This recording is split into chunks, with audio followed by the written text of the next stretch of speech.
Good morning, my fellow peasants. How are you all doing? I literally just woke up, was sat in bed. I had so many thoughts come to me. I thought, you know what? I'm just going to get the camera, the audio recording going. I'm just going to come, I'm going to speak. Because guys, the more I've been thinking about it, the summons and how they're working, I think they're working in FF15 scarily similar to FF6. At this point, I'm actually convinced about it. I mean, Tabitha said FF15 was taking a lot of influence from FF6. And as you saw in my last video, or if you did see it with Nix Ulrich, I believe that summons are based on two things. One, the War of the Triad. I think the summons are humans. I do think they are fighting for their own independence. I do think that they have been enslaved by gods or gods above gods, or in this case, the Lucii. But the other aspect to the War of the Triad is of course the War of the Magi. So this is what I mean about the summons. We've seen the War of the Magi. I've said about Odin, how I think that's Regis, and he will be petrified Odin in the castle, just like FF6. And that even makes sense with the movie. I'm not going to say anything for anyone who doesn't know, but all I need to say is the old wall. The old wall really makes it possible for that to actually happen. I want to clear this up for anyone who hasn't played FF6. You've got two events really. You've got the War of the Magi, in which it was humans enslaving astrals, and you had the War of the Triad, in which it was gods enslaving astrals. Or I say astrals, summons, or in FF6's case they were espers.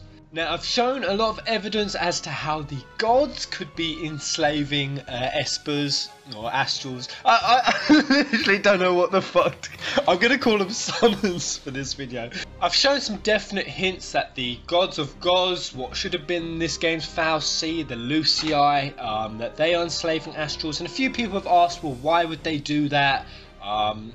They've asked, what do I think about that? Well, it's very straightforward. The only person we've seen who can actually summon is Noctis.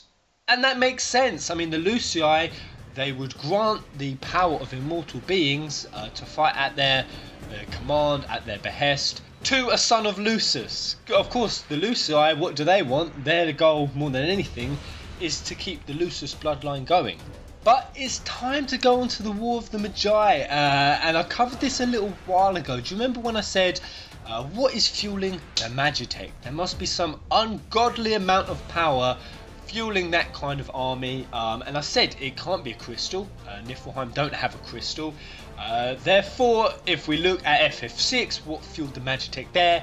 It was the espers, and I said I strongly believe Niflheim could be fueling their magitek with the espers. Well, I've got even more evidence for that.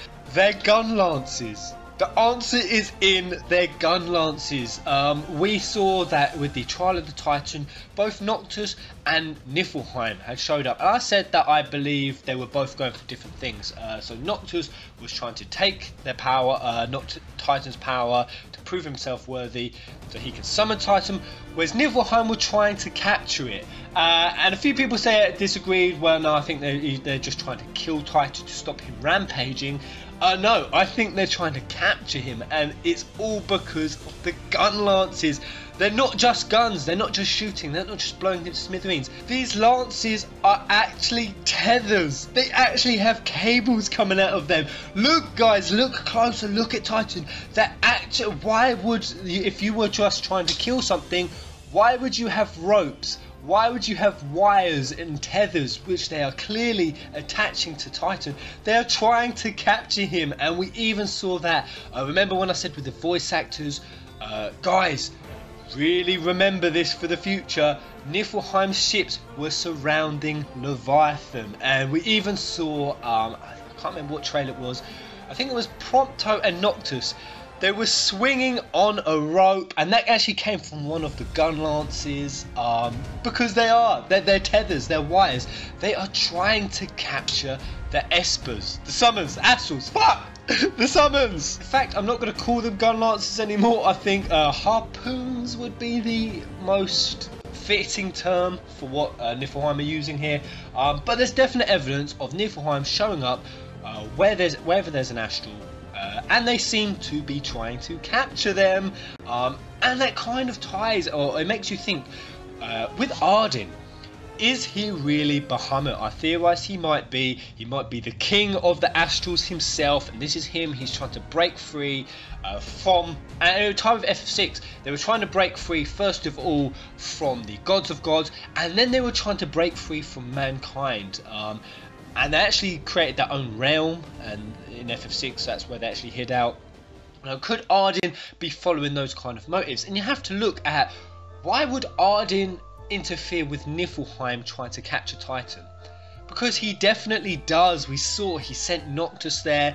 He did it very sneakily. He just gave them a little nursery rhyme, got their brains working, said, I'll take you to Titan. He did it all so sneakily. But why is Ardyn doing that?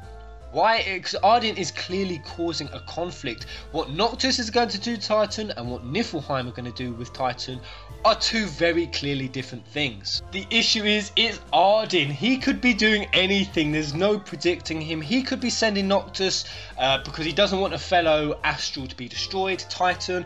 He doesn't want him to be consumed as part of the magitek.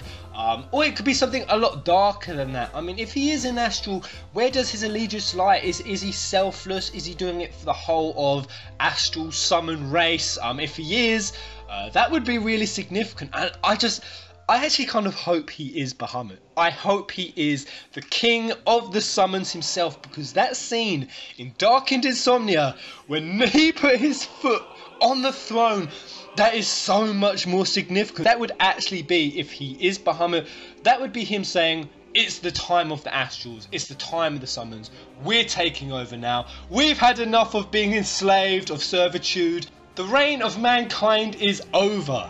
And I'd be all for that. Let's face it, in the Final Fantasy franchise, we've given the summons a shit ride. This would be their time. And King of the Summons, looking to put his foot on the throne, it makes sense. And going on a bit further from there, of course, if we've seen Titan being pursued by Niflheim, if we've seen Leviathan being pursued, we need to look, who else could be getting pursued? And when I thought like that for a long time, I've been saying I think that Doomtrain is in the game, and I think he is, guys. My theory on Doomtrain went back so far. It was even back in the day when I was just seeing sort of skulls as the Lucis emblem, and I sort of went through all the darkest astrals. I said Hades, I said Diablos, I said a basic Grim Reaper, I said Doomtrain, and then at a later point the Amana artwork came out and we saw this picture, and I said, oh my god, that really looks like that could be Doomtrain.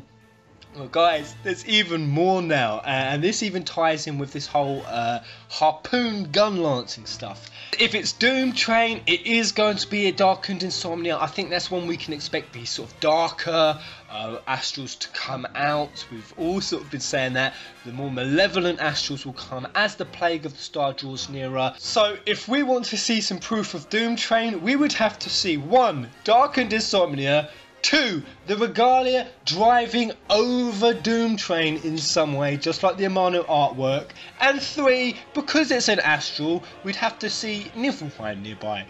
We have all of that, guys! Afrojack trailer, oh my god. We saw the Regalia driving over train tracks. Driving over train tracks! That means that Doomtrain is more than possible. There are train tracks. And there was also the Niflheim ship. We saw that getting falling from the air. That was crashing from the sky.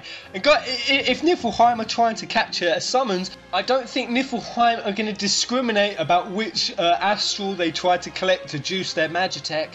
And I mean, even if that isn't Doomtrain pulling that down from the sky, that Niflheim ship could actually be falling from the sky. Because, like I said, if it's following Norse mythology, Ragnarok only happens when the last Guardian dies. Now, I believe that as Noctis collects them, that ticks them off the box. I also believe as Niflheim captures them, that ticks them off the box. Of course, by the time Darkened Insomnia comes, we can imagine most of the astrals will be gone. Either be gone or captured or in Noctis's possession. So that would mean that possibly the Magitek Empire are running out of fuel, and that's why the ship could be falling from the sky.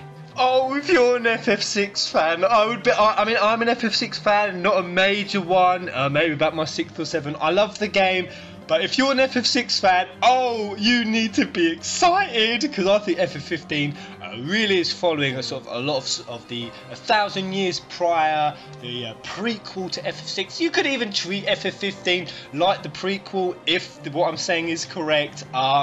And I just want to say before I go, this kind of really even puts into context the sort of whole Emperor Gestal Kefka sort of relationship. I said that Ardyn and Idolus really reminded me of them, and how Kefka had no limits. He would push further and further, whereas Gestal, he knew when there was a limit. He knew, and there were times where the destruction was too much and he would rein it in.